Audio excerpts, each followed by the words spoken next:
जाएंगे जब।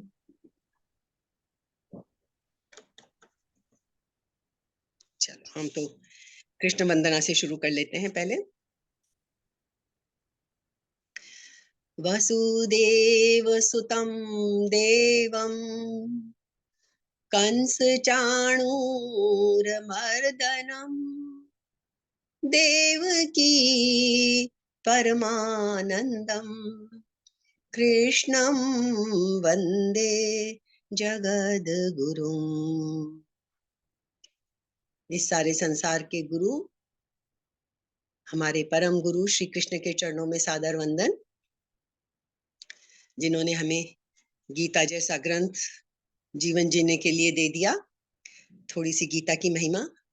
गीता हृदय भगवान का, सब ज्ञान का शुभ सार है। इस शुद्ध गीता ज्ञान से ही चल रहा संसार है। गीता परम विद्या सनातन सर्वशास्त्र प्रधान है। पर ब्रह्म रूपी मोक्षकारी नित्य गीता ज्ञान है। यह मोह माया कष्टमय तरना जिसे संसार हो, वह बैठ गीता नाव में सुख से सहज में पार हो।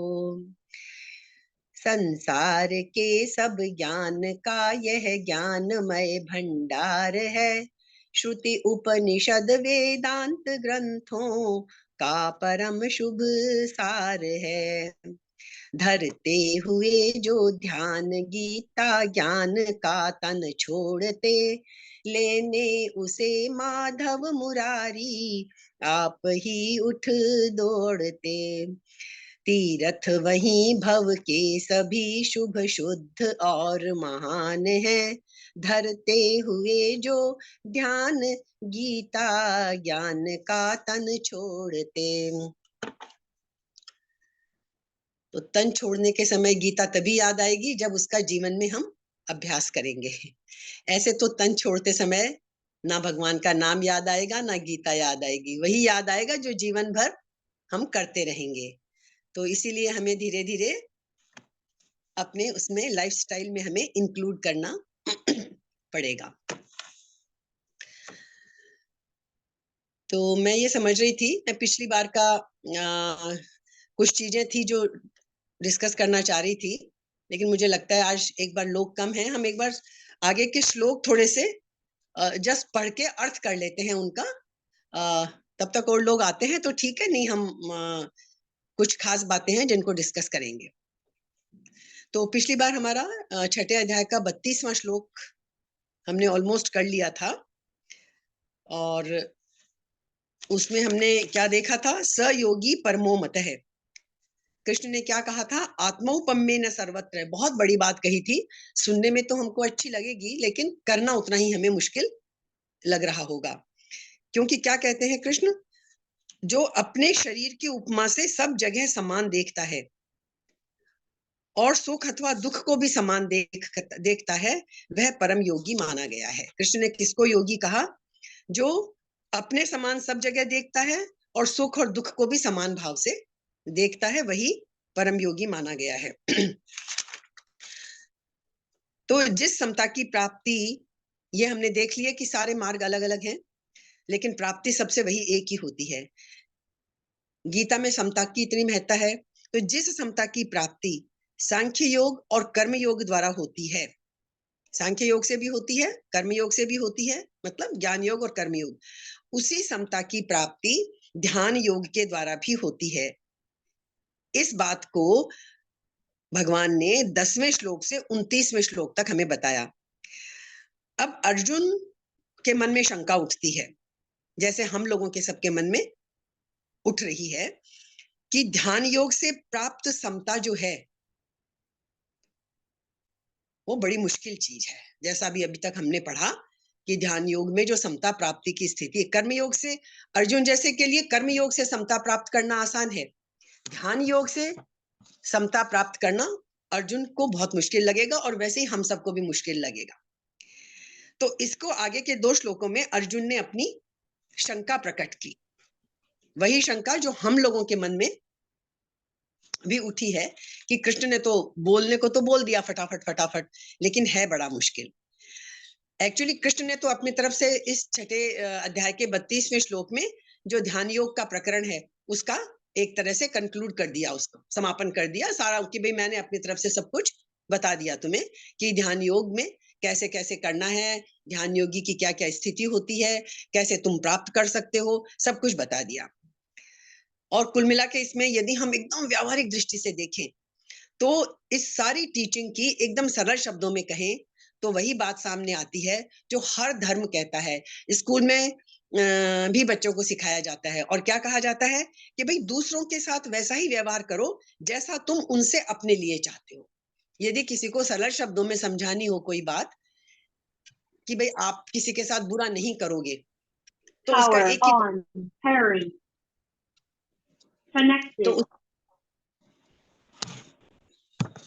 तो उसका तरीका क्या है? एक ही तरीका है कि हमें दूसरों के साथ वैसा ही व्यवहार करना चाहिए जैसा हम उनसे अपने लिए चाहते हैं। ये एक छोटी सी कसौटी है जो हम हर घड़ी देख सकते हैं कि हम वैसा ही व्यवहार करें जैसा हम चाहते हैं कि वो लोग हमारे साथ करें, तो फिर हम किसी को हर्ट नहीं करेंगे, क्योंकि हम भी नहीं चाहते कि कोई हमें हर्ट करे, कोई हमारे साथ गलत करे। इसलिए ये एक छोटी सी कसौटी है जो हमें सही रास्ते पे ले चल सकती है। और यही गोल्डन रूल, सिंपल शब्दों में यही गोल्डन रूल इस छठे अध्याय के 32वें श्लोक में कृष्ण ने हमें टिका दिया, हमारे हाथ में दे दिया। क्या कहते हैं कृष्ण कि जो मेडिटेटर है, वो ध्यान योगी जिसने अच्छी तरह ध्यान को साध लिया है, वो अपने में और दूसरों के बीच में कोई फर्क ही नहीं देखता। और जब वो अपने में और दूसरों में कोई फर्क ही नहीं देखेगा तो फिर क्या होगा? वो गलत व्यवहार भी नहीं करेगा किसी के साथ भी, कोई दूसरा उसके लिए दूसरा है ही नहीं। जैसे हमने एग्जाम्पल देखा था कि हम अपने शरीर के सभी अंगों में कोई फर्क नहीं करते। देखिए, जैसे एक बहुत ही मजेदार सा एग्जाम्पल है कि यदि होता है कई बार हमारे दांतों से हमारी जीभ कट जाती है ना, तो हम ये तो नहीं करते कि पत्थर लेके दांतों को तोड़ दें, उनके ऊपर गुस्सा करें कि ये तुमने क्या किया। ऐसा तो हम नहीं करते ना, हम दांतों को भी वैसे ही संभालते हैं, कुछ कहते भी नहीं हम उन्हें।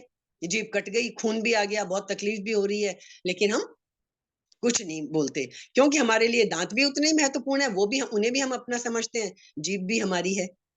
तो ऐसे ही कृष्ण कहते हैं कि जब हम सबको अपना समझने लग जाएंगे, बड़े छोटे छोटे मजेदार से एग्जाम्पल हैं जो हम लाइफ में देख सकते हैं, कि यदि हम सबको भी अपना समझने लग जाएंगे तो फिर हम किसी को ना तो गाली देंगे, ना बुराई करेंगे, ना गलत समझेंगे, ना उसके प्रति हम बुरा सोचेंगे।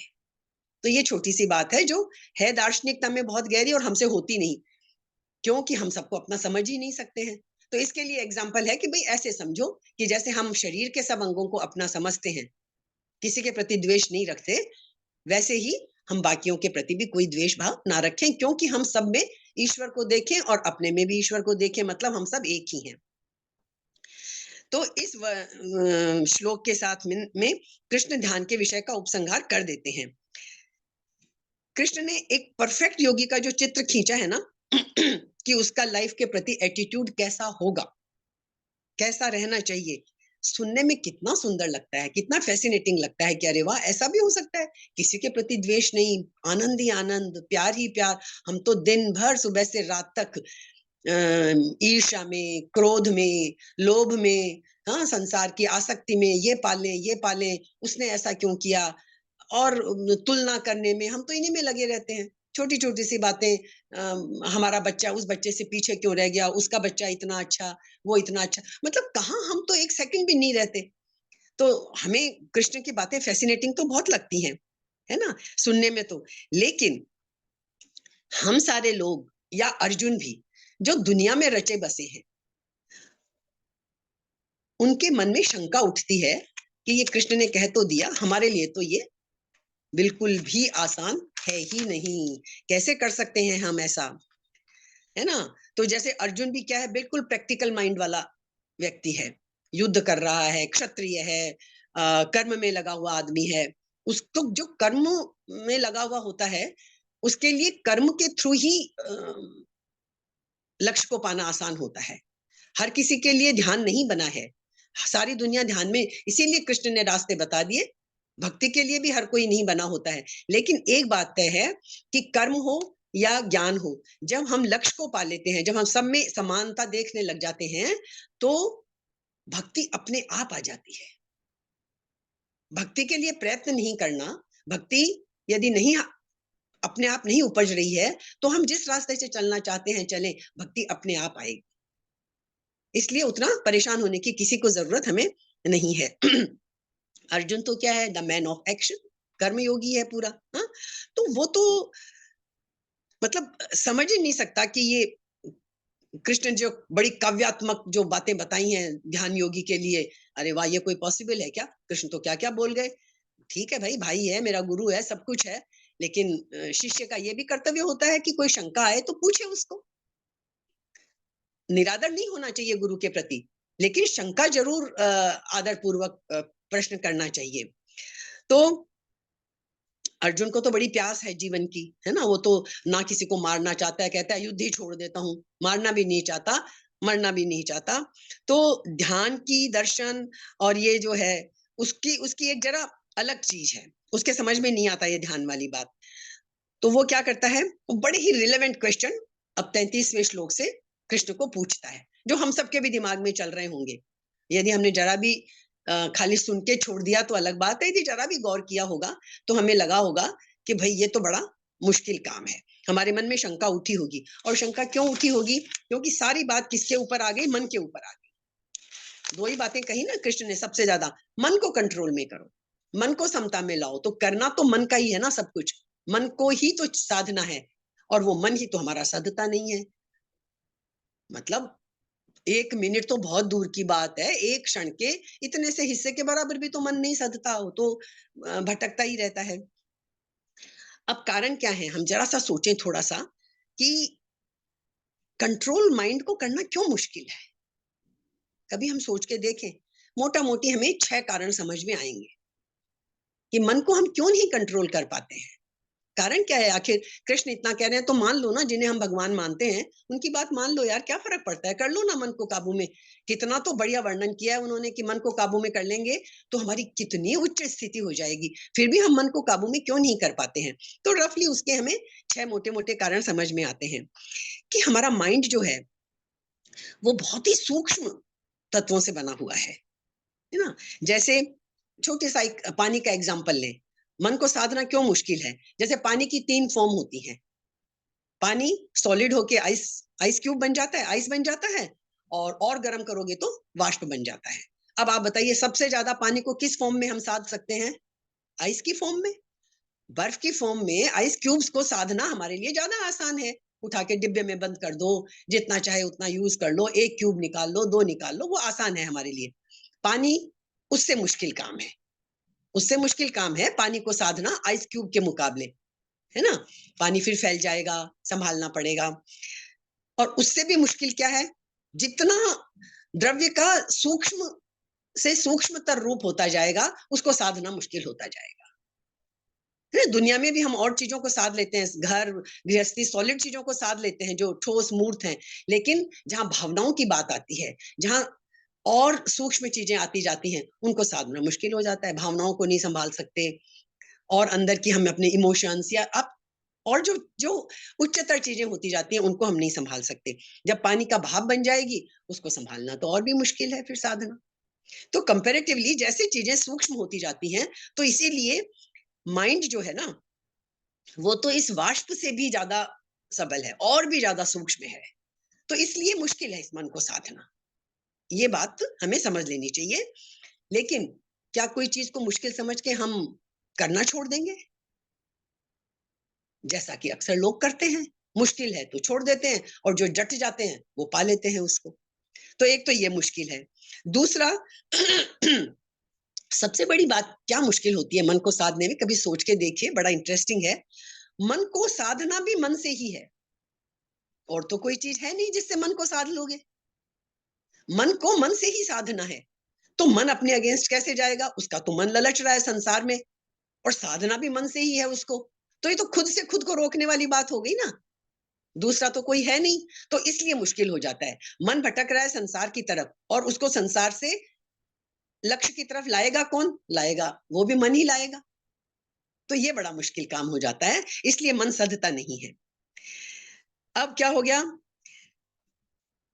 अब माइंड यदि ट्रेंड है हमारा, यही कृष्ण हमें कह रहे हैं, इसको ट्रेनिंग दे लो थोड़ी सी।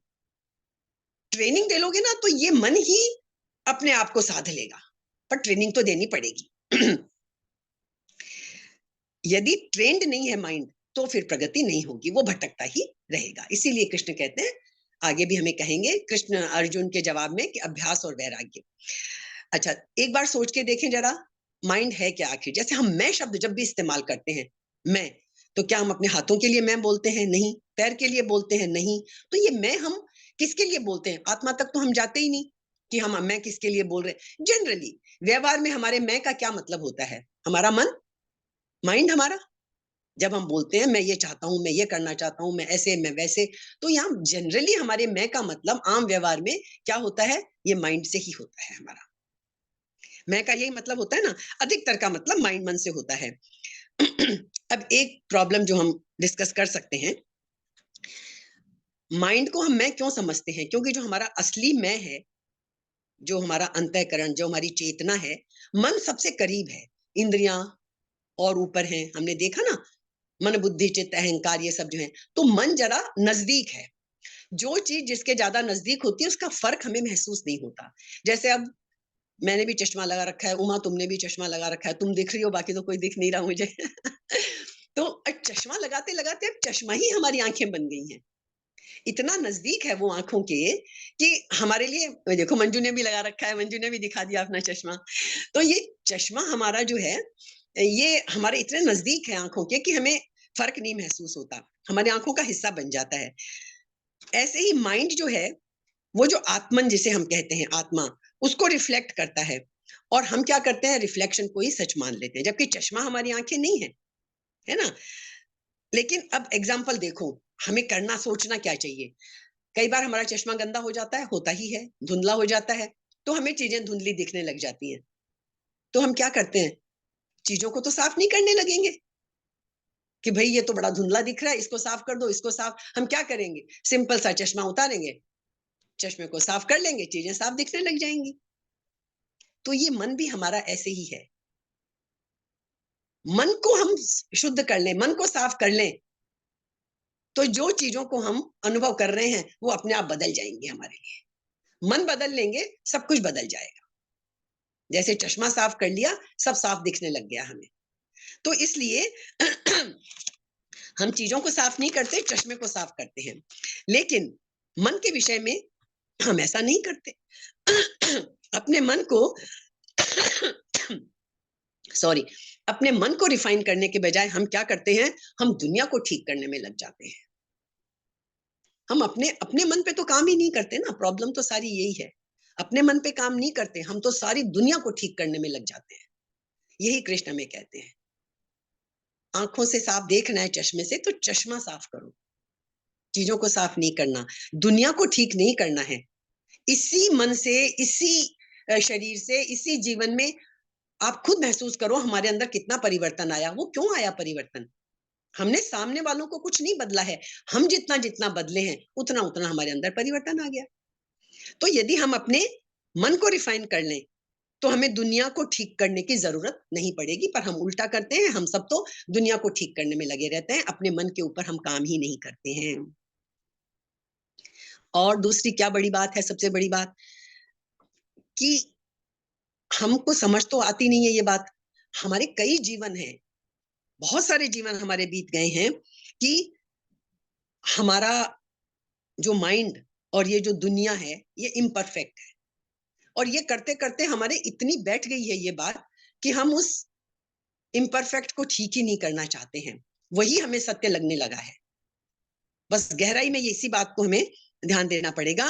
अब ये जो हमें नया और सही ज्ञान मिला, चलो हम इम्परफेक्ट है हमारा माइंड, हमको ये ज्ञान मिल गया, तो होगा क्या? ये ज्ञान भी जो मैंने अभी शुरू में बात कही, ये ज्ञान भी तो हमें इसी माइंड के थ्रू ही मिला है ना। नया ज्ञान तो हमें मिल गया कि हम गलत हैं, हमें इसको नहीं, हमें दुनिया को सही करने में नहीं रहना है, हमें मन को ठीक करना है। लेकिन ये ज्ञान भी तो हमें मन के ही थ्रू मिला, माइंड के थ्रू ही मिला। तो माइंड क्या करेगा, अपने को गलत होने का जो तथ्य है ना, माइंड इसको हटा देगा, हमें टिकने ही नहीं देगा इस पे। नहीं भाई, हम ही ठीक है, गलत तो दुनिया ही है। तो एक प्रॉब्लम ये आ जाती है कि हम मन को कंट्रोल क्यों नहीं कर पाते। हम प्रैक्टिकल चीजें देख रहे हैं कि हम मन को, क्योंकि कृष्ण तो बार बार यही कह रहे हैं ना, मन को काबू में करो, मन को काबू में करो, मन को समता में लाओ। सारा गीता का सार तो यही है ना, समता में लाना है। तो वो समता में कैसे आए, ये मन क्यों नहीं काबू में आता है। तो जैसे एक छोटी सी बात क्या है, ये मन ही हमारा स्पोक्स पर्सन है। जैसे हम बोलते हैं ना, अभी हर पार्टी का एक स्पोक्स पर्सन होता है जो उस पार्टी की बात को रखता है ना। तो ये मन ही तो हमारा स्पोक्स पर्सन है। अब इसी के थ्रू हमारे पास बात आएगी और इसी को हमें ठीक करना है, तो कितना मुश्किल काम हो गया। जैसे समझ लो कोई राजा है और उसका जो प्राइम मिनिस्टर है वही तो उसको सारी बातें बताएगा। आम जनता या हर मंत्री तो जा जाके, दरबारी तो राजा के पास जाके बात रखेगा नहीं। जैसे सिस्टम होता है कि भाई इसको बात कह दी, इसको बात कह दी, और बात आज मोदी जी को कोई बात कहनी होगी तो हम सीधे तो नहीं कहेंगे, चैनल के थ्रू जाना पड़ेगा। तो यदि वो प्रधानमंत्री ही स्पोक्स पर्सन है सारी जनता का और राजा तक खबरें पहुंचाने का, अब यदि वो स्पोक्स पर्सन, वो प्राइम मिनिस्टर ही भ्रष्ट है, तो सही बात तो नहीं पहुंचेगी राजा तक, नहीं पहुंचेगी सही बात। कैसे पहुंचेगी? तो इसी तरह से हमारा माइंड जो है ना, हमारे लिए वही स्पोक्स पर्सन है। अब उसके विरुद्ध जो बात होगी वो हम तक पहुंचाएगा ही नहीं सही बात। नया ज्ञान कोई आएगा भी ना तो उस पे कुछ ना कुछ लाग लपेट करके, नहीं नहीं नहीं भैया तुम ही ठीक हो, ऐसा थोड़ी होता है। कृष्ण ने कह दिया मन को समता में ले आओ, सब में अपने आप को देख लो, सब में बराबर भाव रखो। कैसे हो सकता है ऐसा? नहीं होता भैया, ये बेकार की बातें हैं, ये खाली किताबों की बातें हैं, गीता की बातें हैं, वेदों की बातें हैं, ये सब कुछ पॉसिबल नहीं है। हमारे मन में बिल्कुल यही आएगा जब प्रैक्टिकली करने बैठेंगे कि कहाँ पॉसिबल है ये। हमें डिफिकल्ट लगेगा इसको रिफाइन करना। ये हम कारण देख रहे हैं कि हम मन को क्यों नहीं साध पाते। दूसरा क्या होता है कि कोई दूसरा मदद नहीं कर सकता। आज बहुत सारी चीजें हैं जिसमें दूसरे लोग मदद कर देते हैं, लेकिन ये मन को साधने की जो चीज है ना, इसमें दूसरा कोई मदद नहीं कर सकता। रास्ता दिखा देंगे, गुरु गाइड कर देंगे, जैसे गीता हमें गाइड कर रही है कि ऐसे ऐसे कर लो। बहुत रास्ते बताए हैं कृष्ण ने मन को साधने के, और बताएंगे अभी आगे। लेकिन बस करना तो हमें ही पड़ेगा, कृष्ण आके तो नहीं करेंगे, वो अर्जुन को बता दे रहे हैं। तो एक प्रॉब्लम ये भी है मन को साधने में। हम कहें कि चलो हमारे बच्चे या हमारे दोस्त या हमारे और लोग, भाई तुम थोड़ी मदद कर दो, 50 लोगों का खाना बनाना है, अकेले नहीं बनेगा, 4 मेड रख ली, सबने मिलजुल के कर लिया। पर ये काम ऐसा नहीं है जो सब कर सके, इसको नहीं कर सकेंगे, इसमें खुद ही करना पड़ेगा। और मन का स्वभाव कैसा है, वो तो घूमता रहता है इधर से उधर, जैसे घड़ी की सुई ऑसिलेट एकदम। वो भूतकाल में और भविष्य काल में, इनके बीच घूमता ही रहता है। भूतकाल से भविष्य पे कूदता रहता है। भूतकाल में क्या क्या परफॉर्मेंस की, मैंने ये गलत कर दिया, ये ऐसा नहीं तो मैं ऐसा कर लेती, ये सब चलता रहता है, इसका ये परिणाम हुआ। और भविष्य की चिंता करता रहता है, मैंने ऐसा कर दिया, अब पता नहीं क्या रिजल्ट मिलेगा। तो ये मन की तो प्रवृत्ति है, वो भूत और भविष्य के बीच में झूलता रहता है ना। ये अनट्रेन्ड माइंड का स्वभाव है। ट्रेंड कर लोगे तो ये नहीं घूमेगा ना, भूतकाल की चिंता करे, भूतकाल के बारे में सोचेगा, अफसोस करेगा, और ना भविष्य की चिंता करेगा, यदि हमने इसको ट्रेनिंग दे दी तो। कोई भी विषय, किसी भी इंद्रिय का विषय हो, आंख का, कान का, नाक का, मन को भटका देता है। मन तो ऐसा ही है ना, आंख ने भटका दिया, कभी कान ने, शब्द ने भटका दिया, कोई चीज सुनी, किसी ने कुछ उल्टा बोल दिया तो मन भटक गया। कुछ भी हो जाता है ना। चीज कोई देख ली, अच्छी देख ली तो, बुरी देख ली तो, कैसे कैसे देख ली तो मन कहीं ना कहीं भटक जाता है, विचलित कर देता है मन को। जब तक ट्रेनिंग नहीं हो, तो एक बहुत छोटा सा एग्जांपल ले लेते हैं। हम में से बहुतों को गाड़ी चलाना नहीं आता, और हमें गाड़ी चलाना बहुत मुश्किल लगता है क्योंकि हमारी ट्रेनिंग नहीं है। जब तक हमको ट्रेनिंग नहीं है, हमको गाड़ी चलाना कितना मुश्किल लगता है कि भाई गाड़ी में तो दोनों हाथ भी काम आते हैं, दोनों पैर भी काम आते हैं, इससे इसको दबाओ, क्लच है, गियर है, ये है, वो है, पेट्रोल भी देना है, एक्सीलेटर भी है। और गाड़ी चलाना तो भाई बड़ा मुश्किल काम है जब तक आप ट्रेंड नहीं हो। और गाड़ी चलाएंगे तब तो पूरा का पूरा ध्यान, जब नई पहली बार कोई चलाता है तो कैसे गाड़ी चलाते टाइम वो करता है। लेकिन जन्म से तो कोई भी ड्राइवर बन के पैदा नहीं हुआ है, सीख लिया, ड्राइवर बन गए, ट्रेंड हो गए, उसके बाद ये स्टेप्स हैं, मन को साधने के भी स्टेप्स हैं। तो ये स्टेप्स हैं कि जब अच्छी गाड़ी चलाना आ जाएगा, उसके बाद गाड़ी भी चला रहा है वो ड्राइवर, म्यूजिक भी सुन रहा है, वो बात भी कर ले रहा है, रास्ते में कुछ आया, होर्डिंग आ गए, कुछ आ गए, वो देख भी रहा है, फिर आराम से गाड़ी चला रहा है। अब उसके लिए गाड़ी चलाना मुश्किल नहीं है, क्योंकि उसने ट्रेन कर लिया अपने आप को। तो मन को हमें ट्रेनिंग देनी है। मुश्किल इसीलिए होती है कि वो ट्रेंड नहीं है मन हमारा, और स्टेप बाय स्टेप देनी है ना। तो एक ये बात हमें ध्यान रखनी पड़ेगी कि हमको एक साथ नहीं कूदना है, कि कृष्ण ने जो बात बोली वो तो बड़ी मुश्किल बात है, मुश्किल तो है, तो स्टेप बाय स्टेप चलो ना। सबका अलग अलग है।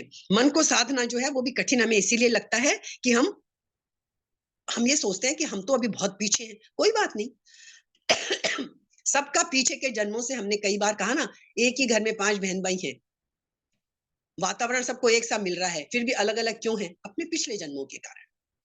किसकी कितनी प्रगति हुई है पिछले जन्मों से, तो कोई उन्हीं पांचों में से एक बच्चा इतनी तेजी से आगे बढ़ जाएगा इस रास्ते पे। कोई जो नहीं चला हुआ है, उसको एक स्टेप, अभी पहला स्टेप उसको इसी जीवन में लेना होगा। तो ये हमें जरूर ध्यान रखना पड़ेगा। स्कूल में भी जाते हो, सीधे ही तो 10th क्लास में आ नहीं जाते, ग्रेड वाइज चलते हैं, फर्स्ट सेकंड थर्ड, सब सो स्टेप बाय स्टेप काम होते हैं। पिछले जन्मों में हमने कितनी प्रगति की है, उस पर आज की स्थिति हमारी निर्भर करेगी। ये हमें ध्यान रखने की चीज है। जिनके सारे स्टेप्स पूरे हो गए, कई लोगों को हम देखते हैं कि बड़ी तेजी से वो करते हैं और बड़े मस्त जीवन बिता रहे हैं, इसका मतलब उनकी प्रगति हुई हुई है पीछे से। तो वो जॉयफुल लिविंग जो गीता समझाना चाहती है कि आनंद में जियो, वो आनंदपूर्ण जीवन हम उनको जीते हुए देखते हैं। हम कई बार सोचते भी हैं कि यार ये ऐसे कैसे रह लेते हैं, उनकी प्रगति हुई हुई है पीछे से, इसलिए वो कर लेते हैं। क्यों? कारण हम कई बार समझ चुके हैं, जब हम मरते हैं तो हमारा स्थूल शरीर खत्म होता है, लेकिन जो हमारा सूक्ष्म शरीर है, कारण शरीर है, जो खत्म नहीं होते, और माइंड भी जो है ना उनमें इंक्लूड होता है, वो हमारा साथ जाता है और तभी हमारा नया फिजिकल फॉर्म बनता है। तो इसलिए ये पिछले जन्मों से हमारा साथ चलता चला जाता है। तो जितना जितना हम प्रयत्न करेंगे, इसलिए हमें किसी को भी निराश होने की जरूरत नहीं है। गीता ये बहुत अच्छा आश्वासन देती है कि जितना जितना प्रयत्न हम करेंगे, हमें उतना उतना परिणाम मिल जाएगा। जैसे हमें भूख लगती है, बहुत कस के भूख लगी है, थाली आ गई सामने खाने की, तो ये तो नहीं है ना कि जब तक पूरा खाना खाएंगे तभी भूख मिटेगी। आपने पहला गस्सा खाया, तृप्ति मिली, मिली ना पहले गस्से में ही तृप्ति? अभी तो एक ही गस्सा खाया है, खानी आपको 2 चपाती, 3 चपाती, चावल दाल जो भी खाना है, पूरी थाली आप खत्म करोगे, तब आप तृप्ति की अनुभूति करोगे। लेकिन ये तो नहीं है ना कि पहले गस्से को आपने एंजॉय नहीं किया। पहले एक एक गस्सा करके ही तो थाली का अंत होगा। तो इसलिए जैसे भूख लगी और एक एक गस्सा खा के हम पूरी करते हैं कमी, ऐसे इस रास्ते पे भी स्टेप बाय स्टेप चलो। एक एक कदम भी चलेंगे उसका फल मिल जाएगा, उससे तृप्ति मिल जाएगी। तो इससे डरने की कोई जरूरत नहीं है कि हमें 14 स्टेप चलने हैं, कि ये 6 कमियां दूर करनी है। अरे जो सामने आया करो तो सही, उसको करेंगे और उसकी तृप्ति हमें मिल जाएगी, उसका फायदा हमें मिल जाएगा। गीता का ये बहुत बड़ा आश्वासन है। तो अब ये क्या कहते हैं, ये जो मेडिटेशन कृष्ण ने बताया ना, ये हमें क्यों मुश्किल लगता है? ये समझ लो जैसे शहर में कर्फ्यू लग जाता है, तो क्या होता है, सारा शहर शांत हो जाता है ना, कर्फ्यू लग गया, सब शांत है, लेकिन घर की हलचल तो खत्म नहीं होती। घरों के अंदर तो वही, बल्कि और ज्यादा हलचल हो जाती है, क्योंकि बाहर तो कर्फ्यू लगा है, घर का एक आदमी भी बाहर नहीं जा पा रहा। क्या अक्सर आप देखते हो, लेडीज भी चाहती हैं भाई बच्चे स्कूल जाएं, हस्बैंड अपने ऑफिस में जाए, तो मैं शांति से तो रहूं, कम से कम घर में थोड़ी शांति तो हो, है ना। लेकिन कर्फ्यू है, कोई बाहर निकल नहीं सकता, सारे के सारे मेंबर घर में हैं, घर की तो हलचल बढ़ गई। शहर में है कर्फ्यू, शांति तो वहां है। तो ऐसे ही ध्यान के विषय में क्या होता है कि जब हम बाहर से तो सब कुछ, चलो कमरा बंद कर लिया, बैठ गए, भगवान के सामने भी बैठ गए, हम ध्यान करने बैठ गए, और जैसे ही बैठते हैं मन के अंदर का कोलाहल और बढ़ जाता है। जब भी ध्यान करने बैठते हैं, मन और चंचल होके, मन में उतने ही विचार और आते चले जाते हैं। तो ये हमें मन को साधना पड़ेगा, और इसके लिए हमने देखा कि क्या-क्या प्रॉब्लम्स हमारे आती हैं, वो हमने देख ली, तो हम जितना-जितना प्रयत्न करेंगे हमें उसका फ़ायदा मिलता जाएगा। तो ये हमने सारी बातें समझ ली। तो अब क्या है कि अर्जुन वही शंका करेगा जो हमारे सबके मन में आती है। कृष्ण ने तो परफेक्ट योगी का जो खाका खींच दिया, सुनने में फैसिनेटिंग है, लेकिन वो अर्जुन को समझ में नहीं आएगा। तो अर्जुन क्या बोलेगा? बड़े आदर से प्रश्न करेगा। समय कम है लेकिन मैं श्लोक पढ़ देती हूँ 33वां। अर्जुन क्या कहता है? योऽयं योगस्त्वया प्रोक्तः साम्येन मधुसूदन एतस्याहं न पश्यामि चंचलत्वात् स्थितिं स्थिराम। तुमने कह तो दिया कृष्ण, है ना? हे मधुसूदन, आपने समता पूर्वक जो ये योग कहा है, मन की चंचलता के कारण, अहम एतस्य स्थिराम स्थितिम, मैं इसकी स्थिर स्थिति नहीं देखता हूँ। वो कहता है चलो आपके कहने से मैं मान लूं कि बहुत ध्यान किया और कभी हमको प्राप्ति हो भी गई, तो वो एक क्षण रहने वाली है, वो कोई टिकने वाली नहीं है वो स्थिति। क्यों नहीं है? अगला श्लोक पढ़ते हैं। अपनी बात को अर्जुन बिल्कुल गलत तरीके से पेश नहीं कर रहा है, बिल्कुल सही रीजनिंग दे रहा है और हमें भी बिल्कुल सही लगेगी, हम सहमत होंगे। क्या कहेंगे? मन स्थिर क्यों नहीं है? चंचलम ही मन है कृष्ण प्रमाथि बलवद दृढ़म तस्याहम निग्रहम मन्ये वायोरिव सुदुष्करम। कि भाई कृष्ण, मन बड़ा ही चंचल है, प्रमथनशील है, इनकी हम व्याख्या करेंगे, दृढ़ है और बलवान है। चार चीजें बोल दी उसने। मन बड़ा ही चंचल है, प्रमथनशील है, प्रमाथी है, दृढ़म दृढ़ है, बलवत दृढ़ मतलब जिद्दी, और बलवत और बलवान है। तस्य निग्रहम, उसका निग्रह मैं सुदुष्करम, बहुत ही कठिन मानता हूँ। ऐसे मन को, जिसकी तुम बात कर रहे हो, मन को साध लो, मन को कंट्रोल में कर लो, ऐसे इस मन को रोकना मैं बिल्कुल कठिन मानता हूँ। कैसे? जैसे आकाश में शून्य में जो वायु है, उस वायु को कोई कहे मुट्ठी में पकड़ लो, नहीं पकड़ सकते। वायु को क्या हम मुट्ठी में पकड़ सकते हैं? नहीं पकड़ सकते। तो कृष्ण कहते हैं, कृष्ण को अर्जुन कहता है मैं बिल्कुल इतना ही मुश्किल मानता हूं इसको। असंभव वर्ड उसने यूज नहीं किया है, इतनी तो वो जानता है कि कृष्ण यदि बोल रहे हैं कुछ तो असंभव तो नहीं बोल रहे। मतलब आप देखिए, उसने ये नहीं कहा कि असंभव है कृष्ण, उसने कहा सुदुष्करम, दुष्कर ही नहीं, कठिन ही नहीं, बहुत कठिन है। पर ये वर्ड उसने नहीं कहा क्योंकि इतना उसके मन में श्रद्धा है कृष्ण के लिए कि असंभव तो नहीं है। कृष्ण कह रहे हैं तो हो तो सकता है, लेकिन कृष्ण बड़ा ही मुश्किल है ये काम। तो देखिए, मैं सोच तो रही थी कि आज 33, 34, 35 तक भी कर लूंगी, तो व्याख्या तो इनकी नहीं हो पाई। लेकिन मन नहीं माना आगे ऐसे ही बढ़ने को। तो अब ये दोनों हम अगली बार और अच्छे से समझ लेंगे। पढ़ हमने लिए हैं 33 और 34, दोनों में